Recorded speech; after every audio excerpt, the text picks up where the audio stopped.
सिंध से चोरी किया गया पैसा आज़ाद कश्मीर के इंतखाबात में लगाया जा रहा है। पीपल्स पार्टी की क़यादत बड़े बड़े बैग्स लेकर कश्मीर पहुंची। सिंध असेंबली के अपोजिशन लीडर हलीम आदिल शेख की कराची में मीडिया से बातचीत।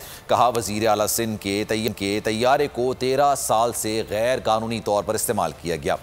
मुर्तज़ा वहाब रिजेक्टेड शख्स हैं, उन्हें एडमिनिस्ट्रेटर कराची नहीं बनने देंगे। सिंध में सरकारी नौकरियों की बंदरबाट के खिलाफ अदालत में जाएंगे।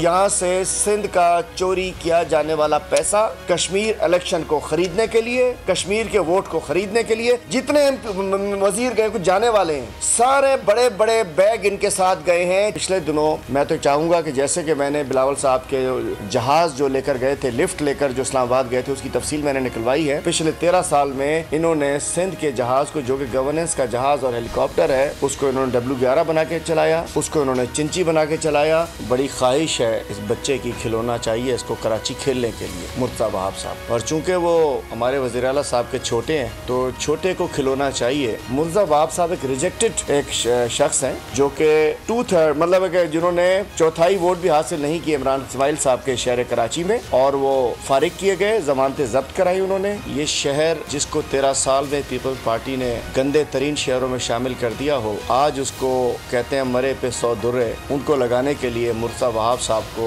बिल्कुल आखिरी कील ठोकने के लिए अगर उनको लगाने की हो, ये कराची दुश्मनी है।